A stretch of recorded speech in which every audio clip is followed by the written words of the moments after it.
Guys, what's going on? Welcome to another edition of MJ Everyday, a training-based episode for you guys today. Going to be answering the question, when should you wear one of these, a TMJ apparel weightlifting belt, or when is the best time to wear a weightlifting belt? Now, this is a question that have stirred a little bit of controversy here at MJHQ. There's a few different opinions floating around. I have my personal opinion that I'm going to say for the end of the video. Big Swole Bear, our master trainer, has his personal opinion. Boss Josh is floating somewhere here in the warehouse. He's got his personal opinion as well. So I'm going to do something a little bit different for this episode of MJ Everyday. I'm actually going to go and grab these guys and get their personal opinions on when is the best time to wear a TMJ apparel weightlifting belt. Let's go. Swole Bear, my friend, thoughts? Weightlifting belt. So my personal opinion on this one is that they should only be worn when your transverse abdominis, which is obviously in your core and in your abdominals. Yep.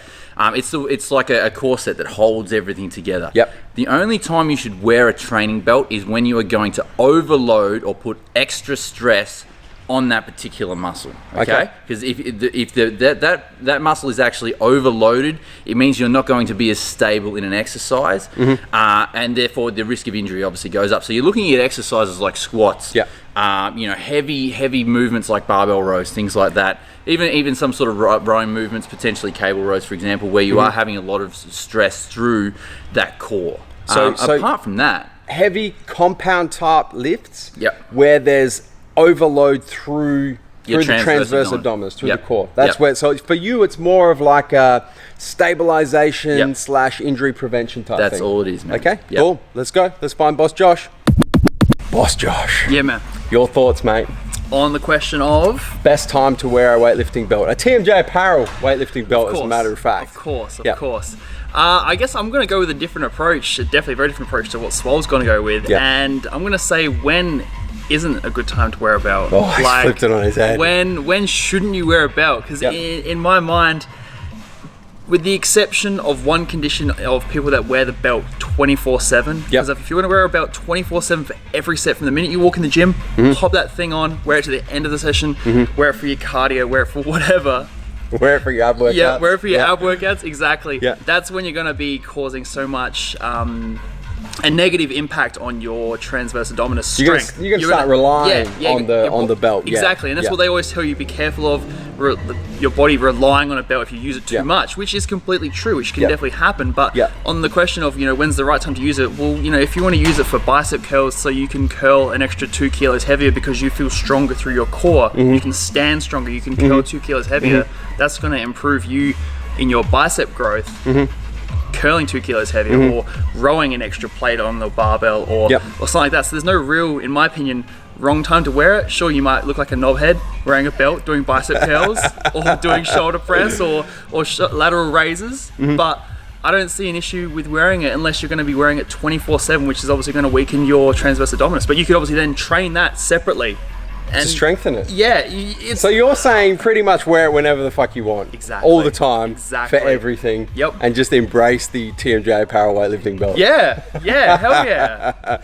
There you go. That's Boss Josh's opinion. My opinion on it is, guys, I tend to sit somewhere between the middle of these two. I definitely agree with what Swole says, where you should be using it almost as an injury prevention type tool for those big heavy compound lifts where your transverse abdominis is activated. Definite wear your TMJ apparel lifting belt for those types of movements. And then I also kind of agree with Bosch a little bit. You guys who have seen my training videos, especially leading into contests, as I get leaner and I guess the risk of injury, is elevated, I tend to wear it for a lot more exercises than I would when I'm not contest prepping, in my off season, so to speak. So I'll put it on for bicep curls. I'll put it on for most of my dumbbell pressing movements because I'm lifting dumbbells off the rack, and I don't want to put my back in a compromising position where I might injure it. So I kind of sit somewhere between the two. Definite wear it for the big heavy movements, the deadlifts, the stiff leg deadlifts, the squats, the heavy pressing. Definite for those year round. And then, as the risk of injury is increased as you get leaner or you get closer to a contest, or you just don't want to take any chances, then bust it out for those sorts of movements where you are also activating your transverse abdominals, but possibly not to the extent that you are in those big compound lifts. And guys, that's a wrap for today's episode of MJ Every Day. When is the best time to wear a TMJ apparel lifting belt? Link is in the description box below as well for those of you who want to check out a TMJ apparel lifting belt if you don't have one already. As always, don't forget to hit the subscribe button, subscribe to our YouTube channel, turn your post notifications on both on your mobile, your cell phone and your desktop PC so you don't miss a beat when it comes to the Massive Joes YouTube channel. Until tomorrow, I'm coming to you from MassiveJoes.com.